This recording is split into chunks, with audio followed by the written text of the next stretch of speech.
자, 조금 전에 그 수익환원법 계산은 사실은 계산은 난이도가 높지 않습니다. 그 뭐와 뭐만 계산하면 돼요? 순영업소득과 환원율만 계산하면 되잖아요. 근데 그 순영업소득 또는 순수익이라는 것은 앞에서 우리 투자론에서 계속 연습했던 거죠. 그렇게 계산하든 가유순전후 하든 아니면 총수익에서 총비용을 빼서 계산할 수가 있잖아요. 근데 이제 환원율이 문제잖아요. 그 환원율을 계산하는 걸 오늘 4가지 말씀드렸잖아요. 토톡, 은근, 지지저저, 부저저와 수익률 더하기 회수율 요렇게. 그죠? 만약에 요 구조로 풀기가 어려운 게 출제된다면 그는 우리 수준을 좀 벗어나는 거라고 보시면 돼요. 바로 계산해야 되는데 바로 계산하지 않고 무슨 잔여법 이렇게 이상한 거 나오잖아요. 그러면 제끼는 거예요. 무슨 잔여법 이렇게 나오면 제껴야 돼요. 잔여법 이렇게 나오면은 그 계산을 2단계로 나누어서 해야 돼요. 잔여법으로 나오면 예를 들어서 전체 순수익이 있는데 토지 잔여를 계산해야 돼요. 그러면 건물 귀속 순수익을 먼저 계산해서 그걸 빼고 그리고 다시 토지 순수익을 계산해야 돼요. 그리고 다시 또 토지 환원율로 나눠야 돼요. 어렵죠? 잔여법 계산 이런 거는 하는 거 아니에요. 단지 지금 방금 했는 것처럼 순영업소득과 환원율로 바로 탁 계산되는 것만 하는 거예요. 대신 그 환원율을 계산하는 게 토톡, 은근, 지지저저, 부저저다 이 말이에요. 또는 수익률 더하기 회수율. 됐죠? 그거 외에는 버리는 겁니다. 자, 다시 이제 투자론으로 가야 되겠죠? 다시 투자 가서 감정평가 돌아오겠습니다. 투자론 하던 거 다 마치고요. 오늘 예정보다 조금은 늦어질 것 같습니다. 그래도 하는 게 다 낫죠? 그냥 일찍 끝내버릴까요? 근데 이제 별로 어렵지 않은 것들이 좀 남았습니다. 그 7페이지 33번이 나왔죠. 31번과 32번은 여러분들 풀어보라고 말씀드렸어요. 뒤에 해설도 돼 있으니까. 그 33번은 단순회수기간법이죠. 요거는 어렵지 않은 겁니다. 요거는 화폐시간 가치 고려하는 거예요, 안 하는 거예요? 화폐시간 가치 고려 안 하는 거죠. 이런 것들은 공통된 특징이 그냥 더하기 하는 겁니다. 그러니까 A, B, C, D, E가 마이너스로 되어 있죠. 그 첫 번째 현재에. 그러니까 A는 500만 원이 투자된다는 얘기고 B는 700만 원이 투자되고 C는 600만 원 투자돼요. 투자되는 금액을 말하는 겁니다. 자, 근데 1년 뒤에 플러스 100, A는 플러스 100, 2년 뒤에는 플러스 200, 3년 뒤에 플러스 200 이렇게 돼 있죠. 그 소리는 돈이 들어온다는 얘기입니다. 그럼 그 나간 돈이 다 들어올 때까지 걸린 시간을 재란 얘기예요. A는 100, 200, 200까지 재면 되죠. 그럼 모두 3년이죠. 3년. 근데 B는 700 들어오려면은 2년까지 가면 500이 들어오고요. 3년이 다 가기 전에 700이 회수가 되겠죠. 3년이 다 가버리면은 모두 900이 들어오잖아요. 결국 3년째 반만 들어오면 되죠. 3년째 반만 들어오면 되니까 2년 6개월이 걸리는 거예요. B는. 자, 그러면 C는 이렇게 하면 얼마나 걸릴까요? C는 500만 원하고 3년째 100만 원이 들어야죠. 3년째 100만 원 3분의 1이니까 넉 달이 지나야죠. 넉 달. 그러니까 C는 2년 4개월이고 B는 2년 6개월이에요. C가 더 짧죠. 지금까지는 C가 제일 짧은 거예요. D는요. 800 들어오려면은 200, 300, 200, 100까지 가야 되죠. 4년 걸리고 900, E는 900 다 들어오려면 다 가야 돼요. 결국은 C가 제일 짧게 걸리는 겁니다. 이거는 어렵지 않죠. 다음에 이제 넘어가시면은 이 34번이 조금 전에 제가 말씀드렸던 부채 비율 개념 묻는 거예요. 그러니까 내 것이 지분이고 남의 것이 저당이고 지분 비율이 40%다 그러면은 저당 비율은 몇 프로? 60% 이렇게 되겠고요. 부채 비율은 내 거분의 남의 거라 그랬죠. 40% 분의 60% 이렇게 되겠죠. 이게 부채 비율인데 지금 그 문제는 자본이라는 게 지분 개념이에요. 이게 지분 개념. 부채라는 게 저당 개념이고요. 다 더한 자산 있죠. 자산. 자산은 전체입니다. 그러니까 자본과 부채를 더해서 뭐가 되는 거예요? 자본과 부채를 더해서 자산이 되는 개념입니다. 됐죠? 그러면은 계산하기가 어렵지 않을 거예요. 그래서 자본 총계 더하기 부채 총계 다 그 앞에 두 개 더하면은 기억은 50만 원이 돼야 되죠. 그럼 디귿도 50만 원이 돼야 돼요. 같은 자산이니까. 근데 부채 비율은 내 거분의 남의 거라 그랬잖아요. 자본분의 부채가 부채 비율이에요. 내 거분의 남의 거. 그럼 20만 원분의 30만 원 해야 되겠죠. 니은에 들어갈 것은 1.5니까 150%가 돼야 되겠죠. 그래서 니은은 150%가 들어가야 돼요. 그래서 50만 원과 150%를 빨리 찾아야 되죠. 기억과 니은에. 50만 원과 150% 찾으니까 한 개밖에 없죠, 지금. 5번밖에 없습니다. 됐나요? 예, 그렇고요. 자, 다음 이제 대출 가능 금액 계산입니다. 자, 요거는 난이도가 전부 상으로 돼 있죠. 근데 이게 많이 출제됐거든요. 6문제나 출제됐어요. 10년 동안 6문제. 그럼 많이 출제된 편이거든요. 근데 이거를 이해를 해서 풀자면 어렵고요. 공식으로 풀면 쉬워요. 그래서 그 둘 중에 하나를 선택하세요. 예. 공식을 외워서 나는 이거 쉽게 외워진다. 그럼 푸는 거고요. 안 외워진다. 그럼 제끼는 거예요. 그 이제 이론적인 거는 이런 거예요. 좀 이해를 설명을 드릴 수는 있는데 35번이죠. 자, DTI 기준 대출 가능 금액이에요. LTV 기준 대출 가능 금액. 이 두 가지란 말이에요. LTV가 조금 전에 했는 대부 비율이에요. 전체 중에 남의 거 이거요. DTI 기준으로 하느냐, LTV로 기준하느냐. 원래요, 여기에 이 LTV 기준밖에 없었거든요, 옛날에는. 집값에 60% 대출해 주겠다, 70% 대출해 주겠다. 근데 이제는 그 사람의 차입자의 소득 기준으로도 대출을 제한하자는 거예요. 차입자의 연소득 기준. 그러니까 옛날에는 직장이 없는 애들은 소득을 입증을 못하기 때문에 대출 받을 수가 없어요. 소득이 없다 할지라도 집값의 몇 프로만 대출을 해준다. 이렇게만 했기 때문에 애 이름으로도 얼마든지 집 샀거든요.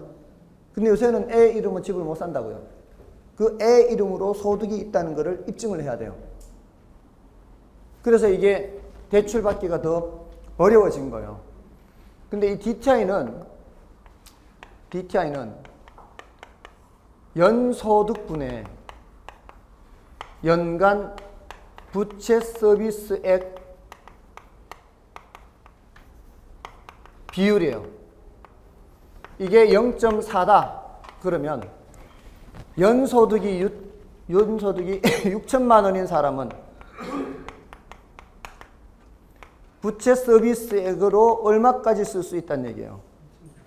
요거 0.4배니까 2,400만 원, 40%니까 부채 서비스액으로 2,400만 원을 쓸 수 있다는 얘기예요. 그러면 월 200만 원이거든요. 원리금 합계가 월 200 정도로 대출을 받을 수 있다는 뜻이에요. 그러면은 거기에 맞는 대출 금액은 얼마가 되는지를 거꾸로 계산해야 돼요. 요걸 보고서 뭐를 생각해야 되는가 하면은 대부액 곱하기 저당상수를 생각해야 돼요. 대부액 곱하기 저당상수가 부채 서비스액이 되잖아요. 그게 2,400이 되도록 요걸 계산하라는 얘기예요. 요걸 계산하는. 요걸 문제에서 준단 말이에요. 보통 한 0.1 많이 줘요. 0.1. 2,400이 되도록 하려면 곱하기 0.1을 하니까 여기는 2억 4천이 되는 거예요. 그러니까 2억 4천을 대출받으면 원리금 균등 상환입니다. 이거 전제된 게 얘는 지금 전부 다 원리금 균등 상환이에요. 여러분들 원리금 균등 상환할 때 저당상수 쓰잖아요. 원리금 균등 상환할 때 저당상수 쓰는 거 아시죠? 그러니까 2억 4천 대출 받으면 이 말이에요. 지금 2억 4천 대출 받으면 2억 4천 얼마씩 나누어 갚으면 되나요? 이거잖아요. 이때 뭐를 곱한다고요? 저당상수를 곱하면 요 금액이 계산되잖아요. 그래서 지금 0.1을 2억 4천에다 0.1을 곱하면은 네, 2,400, 2,400. 매년 2,400씩 갚으면 된다. 이렇게 나온 거라고요. 됐나요? 그래서 일단 먼저 이걸 이용해서 부채 서비스를 계산한 후에 대부액 곱하기 저당 상수가 2,400이 되도록 이렇게 계산해야 되거든요. 그러니까 이 여러 단계를 거쳐야죠. 이렇게 하면. 이렇게 해서 나온 공식이 있어요. 공식이. 그래서 LTV 기준 간편 계산식이 있어요. 간편 계산식. 간편 계산식은 이 사람의 연소득을 곱하기 뭐 하면은 나와요? DTI 하면은 연소득에 곱하기 DTI 하면은 이게 부채 서비스액 나오죠. 부채 서비스액 나왔잖아요. 이게 2,400 나왔잖아요. 이 금액을 우리는 계산해야 되잖아요. 이게 이쪽으로 가면은 나누기가 되거든요. 맞죠? 이 금액은 6천에 DTI 곱한 거잖아요. 6천에 DTI 곱한 게 이거 이게 이쪽으로 가면 얘가 나오죠. 그래서 공식 여기가 저당상수가 돼요. 그러니까 DTI를 이용해서 계산할 때 이게 아주 간단해. 이게 끝이에요. 끝. 공식은 간단해요.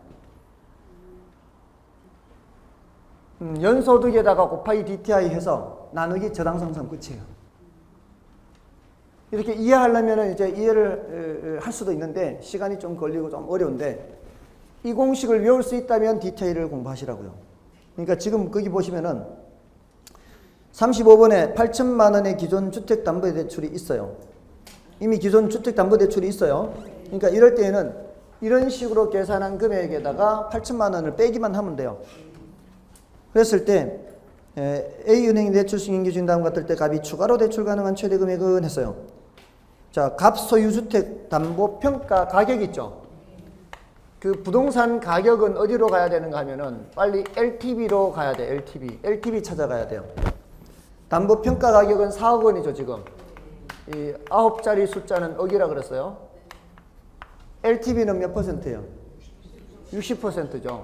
그러니까 얘는 빨리 0.6 이 LTV 짜 따라가야 돼요. 그러면 2억, 예, 여기서 2억 4천 나오는 거예요. 예, 여기서 2억 4천 나오고요. 그 다음에 DTI 기준은, DTI는 빨리, DTI 몇 프로요? 40%. DTI는 40%, 0.4고요. 여기는 연소득과 저당상수를 빨리 찾아야 돼요. 연소득이 어디 있어요? 연소득이 6천만 원이고요. 저당상수는 0.1인가요? 이건 0.1이에요. 0.1은 주로 쉬운 숫자가 많이 나옵니다. 그럼 보세요. 6, 4, 24 벌써 나왔죠?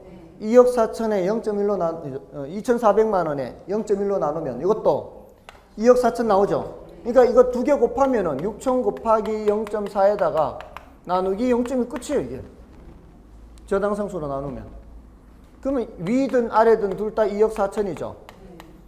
그러니까 결국은 이거나 다 똑같은 기준이기 때문에 2억 4천이고 거기에 이미 기존 대출이 8천만 원 있으니까 8천 빼면은 1억 6천이 되는 거죠. 4번이 되는 거예요. 됐죠? 그래서 거기 간편 계산식을 안 집어넣어 놨나? 간편 계산식을 집어넣은 것 같은데 해설에 있나? 아, 해설에 있나요? 아, 해설에는 간편 계산식을 집어. 근데 이쪽에 집어넣어야 되는 거를 해설에 집어넣었네. 여기에 넣어놔야 간편 공식 있죠. 간편 공식을 이용할 수 있으면 이거 바로 가면 되는 거예요. 다음에 36번은 자, 이게 어려운 게 지금 보세요. 이걸 구별을 해야 돼요. 지금 35번은 DTI가 나왔죠. 36번은 상업용 부동산이죠. 상업용 부동산의 경우에는 DTI로 묻지 않아요. 부채 감당률로 묻습니다. 왜냐하면 상업용 부동산은 가유순전후 계산되죠. 상업용 부동산은 가유순전후로 하잖아요. 그러니까 주거용 부동산은 발생하는 소득이 없잖아요. 부동산에서 발생하는 소득이 없기 때문에 대출받는 사람의 연소득으로 따져보는 거예요. 근데 상업용 부동산은 그 부동산의 임대료 수입이 발생하죠. 그래서 부채 감당률로 기준을 잡아요. 부채를 감당할 수 있는 능력. 부채는 누가 감당한다고요? 순영업 소득이. 그래서 얘는 공식이 다르단 말이에요. DTI 기준은 이렇게 공식이 나오는데 간편 계산식이 그 DSCR이라 그래요. 부채 감당률을 DSCR이라 그래요. 요거는 부동산의 뭐를 기준으로 본다고요? 순영업 소득을 기준으로 본다고요. 순영업 소득 나누기 부채 감당률과 저당 상수를 다 곱한 것으로 나누어요. 이게 얘는 분모에 이렇게 두 개가 들어가 있어요. 이게 간편식이에요. 이게 간편식을 외울 수 있으면 하라고요. 간편식이 간단은 한데 기억할 경우에만 하란 말이에요. 그러니까 지금 이 36번은 부채 감당 비율이 1.2 이상으로 돼 있죠. 부채 감당률이 지금 1.2라고 돼 있잖아요. 기준이 1.2잖아요. 다음에 연저당 상수 몇으로 돼 있죠? 0.1로 돼 있죠. 순영업 소득은 얼마로 돼 있죠? 1.5억으로 돼 있죠. 그럼 하면 되는 끝이에요. 이게 다예요. 1.5억 나누기 1.2 곱하기 0.1 하면 0.12로 나누는 거야. 0.12로 나누면 1.25억 나오나요? 아니, 12억 5천. 12.5억 나오죠. 계산기 두드려 보세요. 이게 단위가 억이거든 지금. 1.5억 나누기 1.2 곱하기 0.1. 아, 이것도 걱정되네. 계산기를 잘못 두드릴 수도 있겠다. 이거 1.5 나누기 1.2 곱하기 0.1 하면 틀려요. 이렇게 하면 안 돼요. 여기 곱하기 하면 안 돼요. 1.5 나누기 1.2 나누기 0.1 해야 됩니다. 둘 다 분모 있잖아 지금. 순서대로 한다고 이거 1.2 곱하기 하면 안 된다고. 아시겠어요? 나누기가 두 개 나오는 거 이거.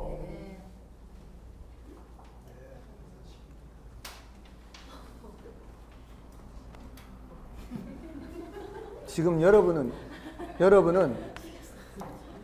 초등학교 4학년 수학을 다시 해야 돼요. 제가 밴드 1월 12일 날 올렸어요. 밴드 1월 12일 날 보시면 믿거나 말거나 여기 괄호가 있는 거하고 괄호가 없는 거하고의 차이예요. 이럴 때는 어떻게 해야 돼요? 이걸 먼저 해야 된다고. 먼저 하기 때문에 1.5 나누기 0.12가 되고요. 이때는 이걸 먼저 하고 나중에 이걸 한다고요. 순서가 다르다고요. 이렇게 하면 결과가 다르다고요. 그러니까 이거는 지금 어떻게 계산해야 되는 거예요? 이렇게 계산해야 되는 거예요. 이렇게. 여기 얘네들이 가로 속에 이렇게 있다고 생각해야 된다고. 그죠? 밴드에 다 올려놨어요. 초등학교 4학년 수학에 가로가 있는 경우 계산, 가로가 없는 경우 계산, 더하기 빼기 계산, 계산 순서. 자, 그렇게 하면 돼요. 그러니까 이렇게 공식을 외울 수 있으면 하시고 안 그러면 버리는 겁니다. 아시죠? 37번도 마찬가지입니다. 37번도 총부채 상환 비율 이렇게 DTI 나오잖아요. 총부채 상환 비율 나오는 거는 이런 식으로 하면 되는데 하여간 이거는 더 이상 말씀 안 드리겠습니다. 공식을 외우면 하고 안 되면 버리고. 자, 다음은 이제 원리금 균등, 원금 균등입니다. 요거 오늘 원래 해야 돼요. 요거. 사실은 지금 DTI 요 계산은 출제됐어요, 작년에. 작년에 출제됐는데 워낙 자주 나오니까 뭐 하지 말란 말씀은 못 드리는데 지금 요거 원리금 균등, 원금 균등은 너무 오랫동안 쉬고 있어요. 그러니까 요거는 출제 가능성이 늘 있는 거예요. 자, 그 중에서 38번은 원금 균등이에요, 원리금 균등이에요? 요거 원금 균등인가요? 원금 균등 상환의 계산 순서입니다. 계산 순서. 제일 먼저 뭘 해야 돼요? 원금 균등액을 계산하는 겁니다. 원금 균등 상환이니까 원금 균등액을 먼저 계산하는 거예요. 요거는 대부액에다가 나누기 납입 횟수예요. 납입 횟수. 제가 굳이 납입 횟수라고 쓰는 이유가 있어요. 10년이다 그러면은 그게 매년 말 상환이면 10으로 나누지만 매월 말 상환이면 120으로 나눠야 돼요. 그래서 납입 횟수라는 말을 쓰는 거예요. 아시겠습니까? 월인지 년인지를 확인해야 된다고요. 다음에 두 번째는 이자를 계산합니다. 이거는 보통은 첫 해 이자이기 때문에 첫 해는 그냥 대부액에다가 곱하기 이자율을 하는 거예요. 얘는 연이자냐 또는 월이자냐 요거 이제 따져야 된다고. 여기가 이제 매월이면 여기도 월이자로 해야 되기 때문에 문제에서 연이자로 주면은 나누기 12를 하느냐 마느냐 그 차이예요. 아셨죠? 그 다음에 세 번째는 원리금 합계를 묻습니다. 원리금 합계. 그러면 이건 1번과 2번을 더하라는 얘기입니다. 그러니까 6천만 원을 연이자율 5% 10년간 매월 상환 조건이죠. 맞나요? 6천만 원을 했어요. 이게 6천만 원을. 10년간 매월입니다. 그럼 몇 번으로 나눠야 돼요? 120번으로 나눠야 돼요. 그러면은 한 번에 얼마요? 한 번에 50만 원인가요? 50만 원. 자, 그럼 두 번째 대부액은 6천만 원의 이자율이 연이자로 줬죠, 지금. 연이자가 5%예요. 그러면 0.05 하면은 이게 연이자가 나옵니다. 근데 우리는 매월 상환이잖아요. 그러니까 어떻게 해야 돼요? 나누기 12를 한다 이 말입니다. 자, 이런 것도 이거 나누기 12를 하는 게 더 쉽잖아요, 이게. 이럴 때는 곱하기 0.05 이걸 이렇게 하는 게 아니라 이걸 먼저 12로 나누면은 500이 되고요. 500 곱하기 0.05는 25만이죠. 5, 25. 그러면 두 개 원리금 합계는 이렇게 하면 된다 이 말이에요. 어렵지 않죠? 이게 원금 균등 상환이나 원리금 균등 상환은 난이도가 높지 않습니다. 자, 그러면은 39번은 원리금 균등 상환이에요. 39번은 가격이 5억인 아파트를 구입하기 위해 2억 원을 대출받았대요. 대부액이 2억이에요. 그럼 여기서는 제일 먼저 뭐를 계산해야 되나요? 원리금 균등 상환에서는 원리금 균등액이에요. 이거는 앞에서도 했죠? DTI 뭐 이럴 때도 뭘 이용해서 구한다고요? 원리금 균등액은 대부액 곱하기 저당상수 이거는 늘 나오잖아요. 이거. 그리고 앞에서 잔금 비율 오늘 했잖아요. 잔금 비율. 잔금 비율 공식은 몇 분의 뭐였죠? 잔금 비율 공식은 전체 기간의 연금 현가 계수분의 남은 기간의 연금 현가 계수죠. 그것도 원리금 균등 상환에서의 잔금 비율 공식입니다. 원금 균등 상환에서는 잔금 비율 공식이 없어요. 왜 없을까요? 원금 균등 상환에서는 잔금 비율 공식이 없는 이유가 뭘까요? 기간의 경과에 따라 일정하게 갚아 나가기 때문입니다. 그래서 기간이 10% 지나면은 10% 갚은 거예요. 기간이 20% 지나면 20% 갚은 거예요. 그럼 80% 남은 거예요. 그러니까 원금 균등 상환은 그냥 일정하게 줄어들기 때문에 굳이 잔금 비율 공식이 있을 필요가 없는 거예요. 그 잔금 비율 공식, 전체 기간의 연금 현가 계수분의 남은 기간의 연금 현가 계수는 원리금 균등 상환에서 잔금 비율 공식이에요. 그러니까 원리금 균등 상환에서만 이런 화폐 시간 가치 계수가 필요하다고요. 원리금 균등 상환에서 연금 현가 계수, 연금 뭐 이런 저당성수 이런 것들이. 두 번째, 이자 계산하는 거는 얘하고 똑같아요. 어차피 둘 다 첫 해 이자를 보통 묻습니다. 여기서는 대부액 곱하기 대부액 곱하기 이자율. 여기도 마찬가지 연이자냐 월이자냐 이거를 따져주면 된다 이 말이에요. 그럼 세 번째는 여기서는 원리금을 먼저 계산했단 말이에요. 두 번째 이자 계산했죠. 세 번째는 뭐를 묻겠습니까? 원금 상환분을 묻습니다. 순서가 그렇게 될 수밖에 없어요. 저기서는 원금 균등액을 먼저 계산한 후에 더했지만 여기서는 원리금 균등액을 더 먼저 계산, 원금 이자 합계액을 계산한 후에 빼서 계산하는 거예요. 1번에서 2번을 빼서 계산하는 겁니다. 자, 그러면 39번에 2억을 대출받았다 그랬죠? 그러면 2억 곱하기 될 거 아니에요. 2억. 저당상수가 몇이에요? 0.094393이죠. 0.094393 하면 얼마예요? 0.188786 이렇게 될 거 아니에요. 더블이니까. 더블하면 6이죠. 6. 18이니까 8하고 1 올라가니까 더블하면 6에 7 돼야 되고요. 더블하면 8이고 더블하면 18일 거 아니에요. 0.18876 이렇게. 단위는 몇이에요? 단위는 억이에요. 억. 지금 이 억이 그대로 오는 거죠. 그러니까 지금 이렇게 된 거 아니에요. 2 곱하기 0.094393 맞나요? 그 억이라고. 여기가 억이에요. 여기가. 단위가 여기 여기. 그러니까 1887만 86만 원이란 뜻이에요. 그럼 이자는 2억 곱하기 0.077%죠. 그럼 이거는 0.14죠. 0.14일 거 아니에요. 0.07의 2배니까. 그러면 요 빼면 되는 거죠. 위에서 빼면 자릿수 맞춰 빼면 되죠. 0.04 여기까지만 빼면 됐죠. 여기 0.18 빼기 0.14 하면 되잖아요. 나머지는 그대로 쓰면 되죠. 8786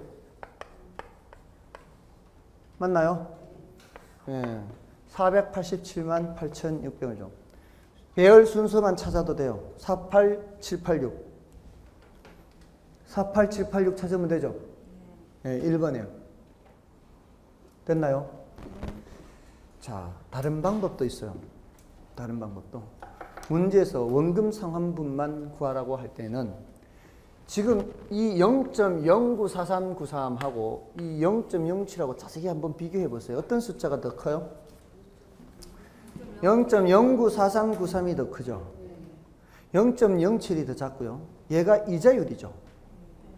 이 더 큰 이유가 뭘까요? 이 숫자가 더 큰 이유가. 얘는 원금 상환분도 포함되어 있으니까 그럴 거 아니에요. 그러면 0.094393에서 바로 0.07을 뺀다면은 이자를 바로 빼는 거죠. 그럼 0.024393이 이게 바로 원금 상환에 해당하는 퍼센트가 되겠죠. 거기에 바로 2억을 해도 된다 이 말이에요. 그러면은 0.048786 나오죠.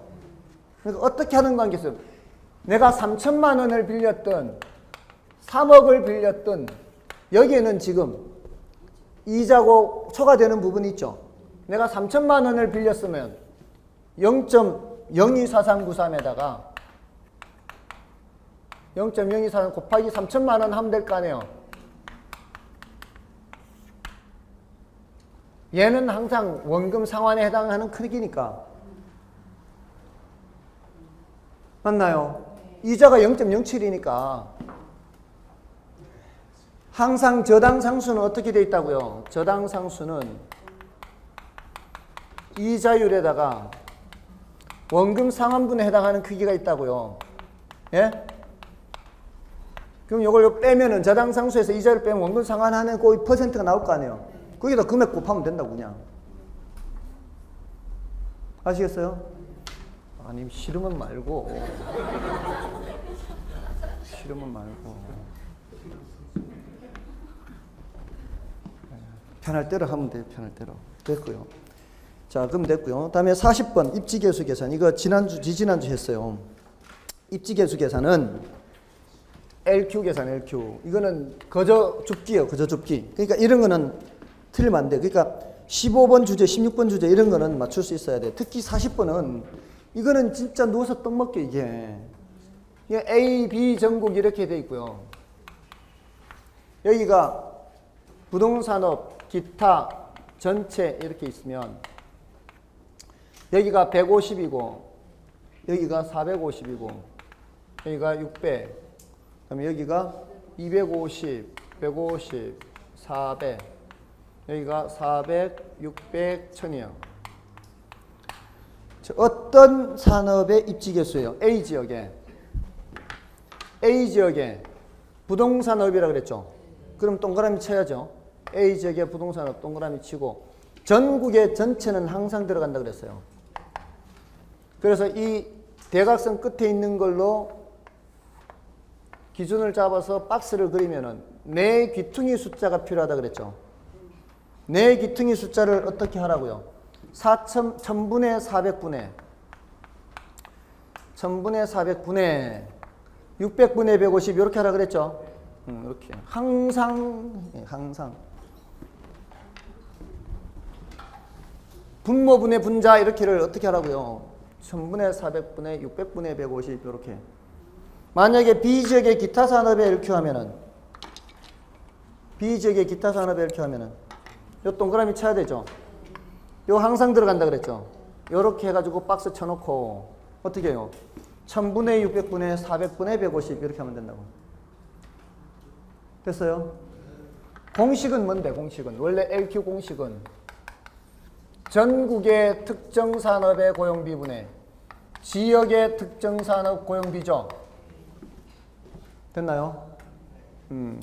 근데 또 주의 깊은 사람들은 또 여기까지 고민을 할 때가 있어요. A, B 전국 이렇게 하고 부동산업 기타 전체 이러면 순서가 달라졌네. 여기가 1000이 되고 여기가 600이 되죠. 1600이 이렇게 안 되고 1600 이렇게 되잖아요. 400은 이쪽에 가 있을 거예요. 이쪽이 이렇게 바뀔 거 아니에요. 이렇게 이쪽으로. 그 다음에 여기는 그대로 있겠죠. 150은. 여기도 150은 그대로 있을 거예요. 대칭 이렇게 바뀌니까. 뭐가 바뀌는 거예요? 이 숫자가 또 바뀌죠. 이렇게. 얘가 이쪽으로 400 오고요. 얘가 이쪽으로 가고. 얘가 이 바뀌겠죠. 이게 450이 이쪽으로 오고. 150이 250 여기 오겠죠. 맞나요? 그렇게 헷갈릴 것 같지만 안 헷갈려도 돼요. 이때도 마찬가지. A 지역의 부동산업에 이렇게 하면 이렇게 하고 얘는 항상 들어간다 그랬죠. 그럼 또 이렇게 쳐요. 이렇게. 또 기퉁이 4개죠. 어떻게 해요 또? 1000분의 600분의 400분의 150 항상 요것분의 요거 해도 괜찮다고요. 왜냐? 지금 여기서는 1000분의 400 하는데 왜 여기 1000분의 600인데 왜 똑같냐? 자, 안에 것끼리 곱하면 어떻게 돼요? 400 곱하기 600이죠. 어차피 400 곱하기 600이죠. 같아요. 그러니까 방향에 신경 쓸 필요 없다고. 이게 전국으로 오든 방향에 신경 쓸 필요 없이 항상 분모 분해 분자 이렇게 하면 된다고. 얼마나 속편해. 할 수 있잖아요. 그럼 되는 거예요. 이거 틀리면 안 돼. 그러니까 이거는 40% 분의 1000분의 400 이걸로 하면 물론 이렇게 해도 돼요. 그러니까 이거를 400 곱하기 600분의 이렇게 하고 1000 곱하기 150 이렇게 해도 되고 여기 40%를 계산할 수 있으면 40% 계산하고 예? 여기는 몇 프로? 25% 계산할 수 있으면 25% 계산하고 계산할 수 있으면 이렇게 계산해도 돼요. 아시겠죠? 예, 근데 이제 그렇게 계산이 안 되면 뭐 이렇게 하든가 어쨌든 0.625가 나오는 것은 똑같으니까 예? 이렇게 계산하든 저렇게 계산하든 0.625 나오죠? 그러면 되는 거죠. 아니 이렇게 풀든 저렇게 풀든 풀기만 하면 되는 거지. 됐잖아요. 됐어요? 할만하죠 이거? 이것도 자주 나온 편이에요. 이게 딸랑 주제 하나인데 근데 41번하고 42번 같은 것도 보면은 지금 41번 보세요. 자, 입지 개수가 높은 도시 순으로 나열된 거. 자, 연습하기 좋네 이거. 여러 개 나왔으니까. 그죠? 더군다나 이번에는 구분이 A도시, B도시, 도시가 이쪽으로 돼 있죠. 도시가 이쪽으로 돼 있잖아요. 그 다음에 섬유산업, 전자산업, 전체 이렇게 돼 있잖아요. 근데 여기는 300, 150, 450, 여기는 200, 250, 450, 여기는 500, 600, 1100. 전국은 여기가 1000, 1000, 2000인가요? 자, 이렇게 해놓고 뭐의 섬유산업 앱지개수라고 그랬죠? 그럼 섬유산업을 치라고 이렇게 섬유산업을. A 지역의 섬유산업 예, B 지역의 섬유산업 예, C 지역의 섬유산업 이렇게 되잖아요. 처음에는 이렇게 박스를 쳐서 이렇게 해야 되고 두 번째는 이렇게 박스 쳐야 되죠. 세 번째는 이렇게 박스 쳐야 되잖아요. 그래서 어떻게 해야 돼요? 2000분의 1000분의 450분의 300 해야 되고, 두 번째는 2000분의 1000분의 450분의 200 해야 되고, 맞나요? 세 번째는 맞나 이게? 왜 이게 1100 맞아요? 그럼 세 번째는 2000분의 1000분의 1100분의 500 이렇게 해야 되잖아요.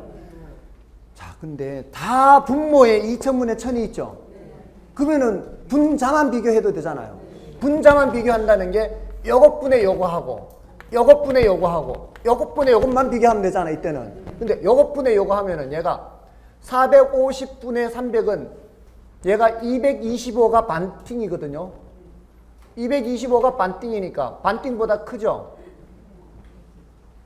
450의 반띵이 225인데 얘가 반띵보다 크잖아요. 그 소리는 얘가 0.5보다는 크다는 얘기잖아요. 얘는 450분의 200은 반띵이 안 되잖아요. 그럼 0.5보다는 작다는 얘기 아니에요. 그죠?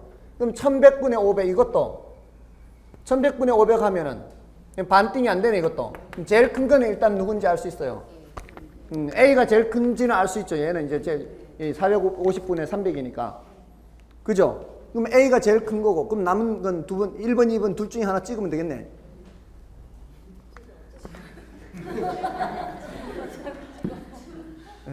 찍을 수는 없고, 그때는 계산을 하면 되지. 450분의 200 한 거 하고, 1100분의 500 한 거, 어떤 게 더 큰지 보면 될 거 아니에요. 어떤 게 더 커요? C가 더 큰가요? 그러면은 이제 얘가 더 큰 C, A, C, B 이렇게 된 거지. 됐나요? 그렇게 하면 된다고. 그러니까 요것만 하면 되니까 굳이 다 할 필요가 없으니까 요건 300 나누기 450, 뭐 200 나누기 450 요렇게 하면 되니까. 아시겠죠? 굳이 이럴 때는 다 계산, LQ를 다 계산할 필요 없단 말이에요. 그러니까 이거를 아는 사람은 말이에요. 보세요. 분모분의 분자, 분모분의 분자. 이제 다 똑같이 분모가 똑같다는 게 지금 나오잖아요, 지금. 뭐만 비교하면 된다고. 분자만 비교하면 된다고. 됐어요? 그 다음에 42번도 마찬가지예요. 42번도 보세요. 다음은 각 산업별 도시별 고용자 수에 대한 통계이다. 고용자 수의 상대적 비율을 이용한 입지 개수로 볼 때 B도시가 A도시에 비해 특화되어 있는 산업은 어떤 산업인가 묻고 있죠. 특화되어 있는 산업을 묻는다는 것은 어느 쪽에 더 발달되어 있냐 이거잖아요. 그냥 단지 인구 수를 묻는 게 아니고 비중을 묻는 거거든요. 비중. 그러니까 단지 인구 수가 중요한 게 아니라 퍼센트가 중요하기 때문에 거기 퍼센트를 계산하라는 얘기예요. 그럼 A도시는 제조업이 300명이면 30%죠. 1000분의 300이면 30%잖아요. B도시는, B도시는 몇 퍼센트? 3000분의 1200이면 40%잖아요. 제조업의 비중이 누가 더 커요? B도시잖아요. B도시. 그죠? 그러니까 B도시가 A도시에 비해 특화되어 있는 거 벌써 나왔네. 제조업이네, 제조업. 그죠? 질문이 지금 B도시가 특화되어 있는 걸 묻는 거잖아요. 그러니까 지금 제조업이 특화되어 있네.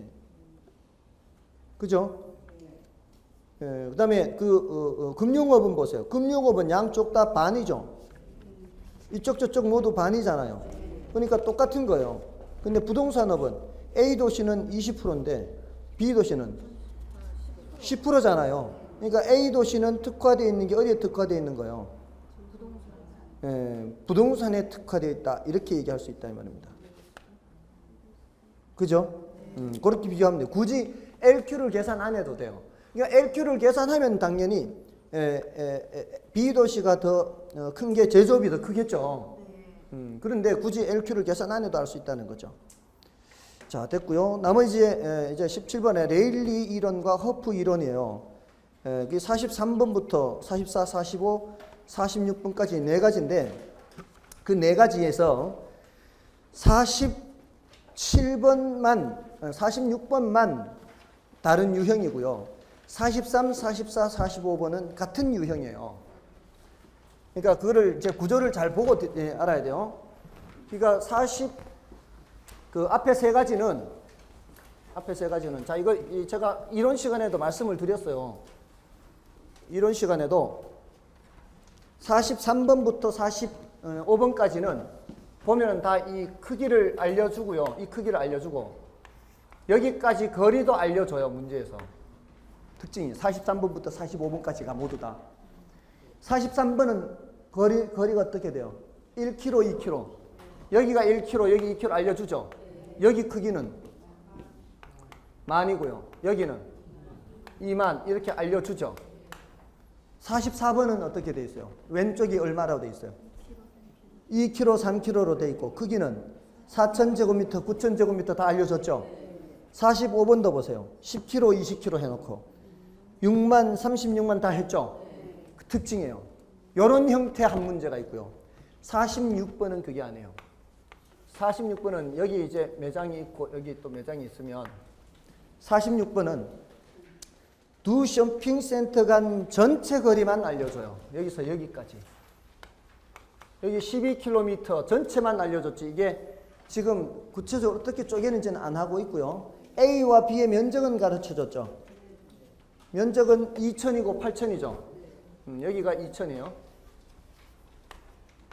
여기가 8,000이에요.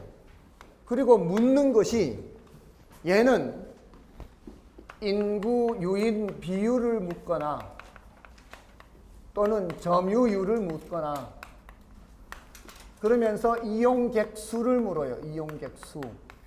퍼센트를 알면은 거기에다가 퍼센트에다가 그 소비지의 인구 수를 곱하면 이용객 수를 알 수 있거든요.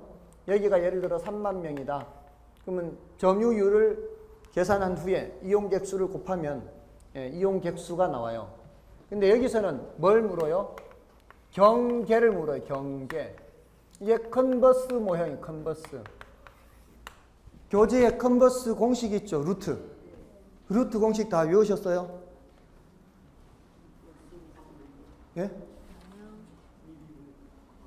그거 안 외워도 되죠? 안 외워도 돼요. 그거는 외우는 공식 아니에요. 그냥 그거 없으면은 너무 없어 보일까봐 책에다 그냥 이 폼으로 놨는 거고, 이거 계산할 때 그 공식을 쓰라는 거거든요. 루트 나오는 공식. 근데 그거 공식 몰라도 돼요. 지금 경계를 묻는 거죠. 지금 이 작은 도시의 상권하고 큰 도시의 상권, 이게 더 크게 있겠죠. 경계는 가까운 데 있을 거 아니에요. 근데 구체적으로 뭔지를 모르는 거죠. 이렇게 두 가지 형태라고요. 하나는 거리와 크기를 다 알려준 형태, 하나는 경계를 묻는 형태. 이런 형태는 A가 당기는 힘과 B가 당기는 힘을 계산하면 끝나요. 더 이상 할 것도 없어요. 왜냐하면 이 거리에 당기는 힘은 어떻게 해요? 당기는 힘은 거리의 제곱에는 반비례하고 크기는 비례하다. 이 공식은 외우고 계시나요?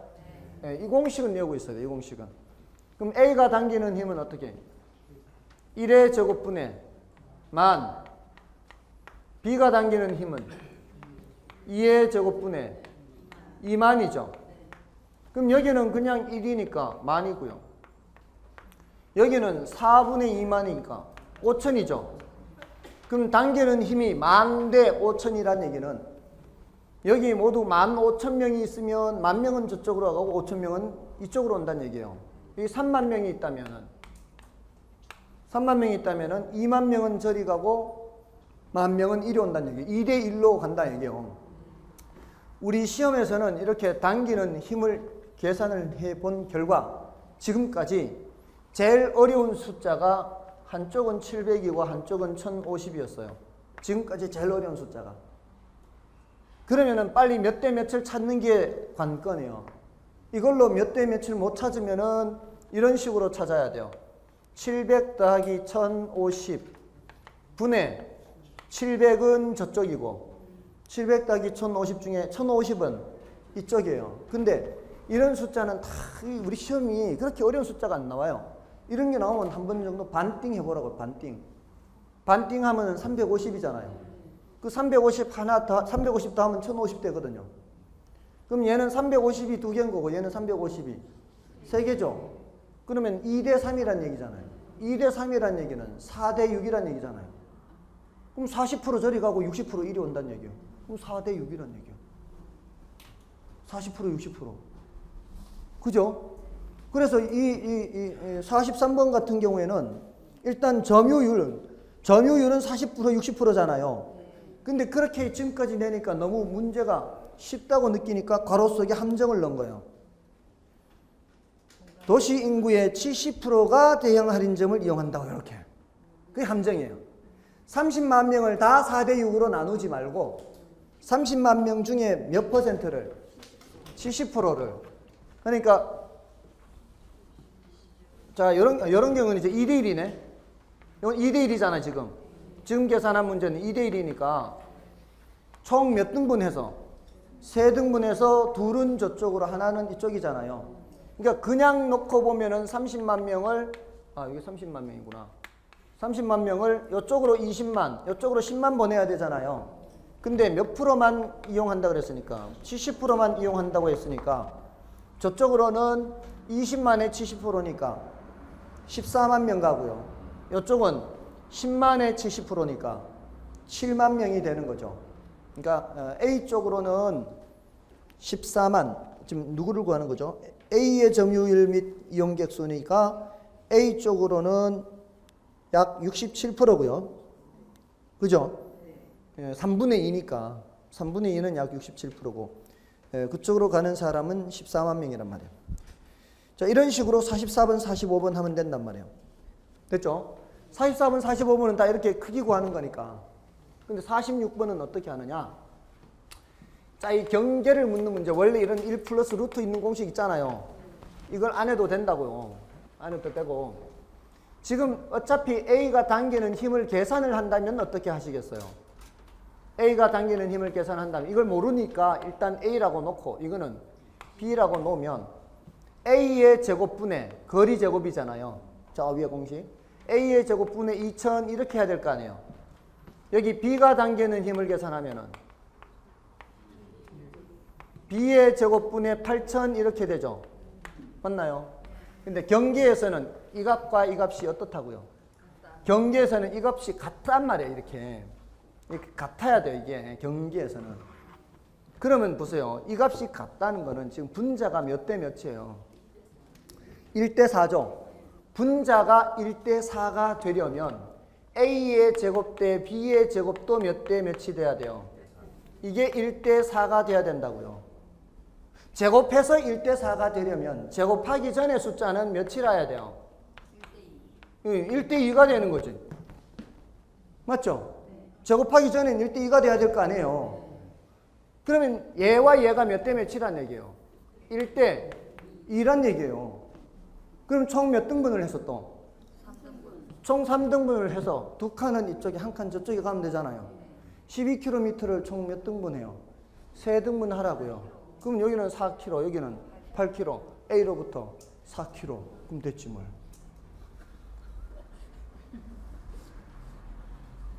루트 공식 안 외워도 되죠? 외우고 계시나 이미? 외우고 계신 분들은 계속 외우세요 그냥. 굳이 뭐 외우고 있는 걸 굳이 잊을 필요는 없잖아요. 근데 그게 시험 칠 때까지 외우고 있어야 되죠, 문제는. 시험 칠 때까지 외우고 있어야 돼, 공식을 외우려면은. 자, 그러니까 우리 시험에서는 보세요. 제곱해서 이런 숫자가 되기 때문에 제곱하기 전에 숫자를 찾아야 되잖아요. 그러려면은 이 숫자가 반드시 어떤 수의 제곱이 돼야 돼요. 이 숫자가. 그러면은 어떤 수의 제곱이 되는 숫자는 1, 4, 9, 16, 25 이거밖에 없어요 지금. 1의 제곱, 2의 제곱, 3의 제곱, 4의 제곱, 5의 제곱. 이거 숫자 시험 내기가 쉬울까요? 하나 1000이 나오면 이거는 25,000 나와야 되는데 면적이. 이게 1000 나오고 25,000 너무 격차가 크죠? 이렇게 이 숫자가 나올 가능성은 별로 없어요. 우리 시험에는 지금 1대 9는 나왔어요. 1대 9는 나왔어요. 그러면은 이게 제곱해서 1대 9니까 A 대 B는 1대 3 요건 나왔단 말이에요. 그럼 나올 수 있는 경우가 1대 9 지금 방금 하는 건 1대 4 또는 4대 9가 될 수 있죠. 또는 9대 16이 될 수 있죠. 다음에 나올 수 있는 숫자는 4대 9가 그럴듯해요. 4대 9. 그러니까 아니 다른 숫자를 내버리면 어떻게 되는가 하면은 이 숫자 안 내면은 루트가 나와야 돼. 시계. 계산하면은 이 루트가 나와야 된다고, 이렇게 우리 시험에. 이 1, 2, 3, 4, 5에. 그럼 이런 건 출제하겠냐고, 이거를. 이런 거 하면 벌써 막 사람들이 시위하러 달려갈지도 몰라요. 이런 걸 출제를 할 수 없다면은 어떤 걸 낼 수밖에 없어요. 1대 9는 이미 출제했으니까, 물론, 1대 4도 나올 수 있겠죠. 지금 1대 4. 1대 4도 나올 수 있어요. A제곱 대 B제곱이. A제곱 대 B제곱이 1대 4. 지금 방금 한 게 1대 4잖아요. 다만 조심해야 되는 게 이걸 2대 8로 하면 안 된다는 거지. 2대 8로 하면 제곱해서 뭐가 2가 되는가? 제곱해서 뭐가 8이 되는가? 막 어렵죠? 예, 약분할 때까지 약분을 해야 돼요. 그러면은 1대 4가 되든가 또는 A제곱 대 B제곱이 4대 9가 되거나 이거 외에는 거의 없다라고 봐야 되지 않겠습니까? 9대 16 하면 왜 잘 하기 있는가 하면 9대 16 하면 이게 제곱하기 전에는 3이잖아요. 제곱하기 전에 4잖아요. 그럼 3대 4가 될 거 아니에요. 그럼 전체를 7등분 해야 되잖아요. 7등분 하는 숫자를 내기가 쉽지가 않다고. 12를 7등분 하기 어렵잖아요. 그러니까 7등분 물론 할 수 있지. 뭐 21kg 이렇게 숫자가 좀 이상한 숫자가 나와야 되니까. 근데 4대 9 하면 이게 제곱하기 전에는 2대 3이 되거든. 딱 5등분 하면 딱 알맞거든 이게. 전체를 5등분해서 2칸, 3칸 이렇게 되니까. 그죠? 그러니까 그것만 빨리 찾으라고. 몇 대 몇만. 그러면 된다고요. 됐죠? 자, 이렇게 하고요. 좀 쉬겠습니다. 좀 쉬고 조금만 하면 되니까 이제 조금만 쉬고 할게요.